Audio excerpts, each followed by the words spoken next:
My first experience using a camera was actually those like disposable cameras that you can get at like CVS and Walmart and stuff. When I was little, every Christmas morning, Santa, otherwise known as my parents, would put a disposable camera in each of our stockings, so that way we could take pictures of our family at Christmas, or like of the gifts that we got and stuff. And I was obsessed with that. Like, that was the biggest thing that I look forward to on Christmas, because I loved how awesome it was to have that like small little square that I could capture memories with.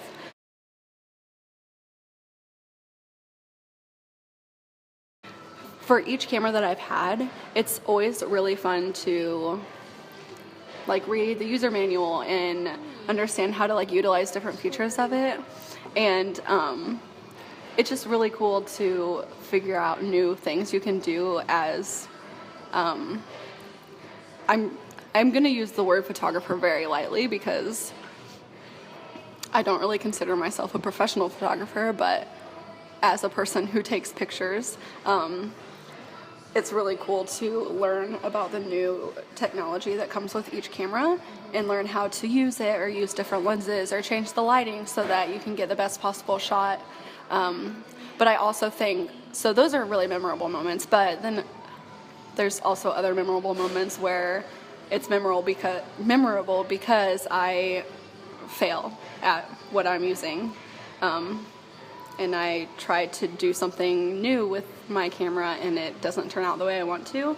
But I think that those moments are also important, because if you are constantly succeeding and doing awesome things with your camera, it's like, it's hard to improve. So it's memorable when I fail on the first attempt and then try again and try to figure it out further, and then I end up taking really cool pictures with that feature that I didn't think I would be able to utilize. It's just like that I get to capture things that wouldn't normally be on paper. Like, I think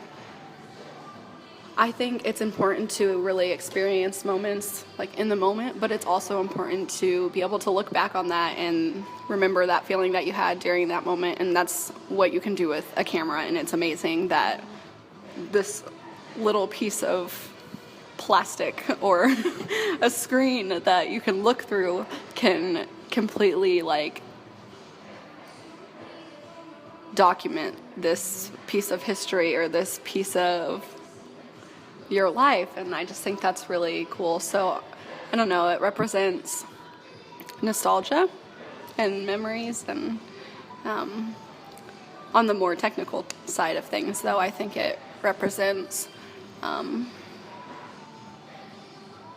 like learning and being able to utilize new pieces of equipment and technology in order to make those memories stronger and more vibrant when you look back on them, and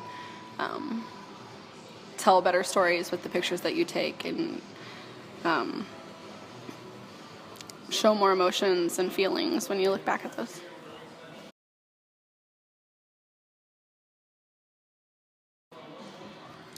I think, well, I honestly consider myself a beginner photographer still, because I'm in no way a professional. I enjoy using cameras and I enjoy taking pictures, but that doesn't make me a professional photographer. I think the word photographer is used very loosely nowadays. Instagram. Yeah, if you have an Instagram, you're a pro photog. But I think for other people who are just like me, trying to learn how to take good pictures and portray stories and emotions through those images, I think just don't be afraid to fail. Like, try new things with your camera. Google is great. YouTube. If you just search the brand and type of camera that you have on YouTube, it'll come up with all these tutorials of different things that you can use it for, or different ways that you can take pictures. And I think just like being ambitious with it.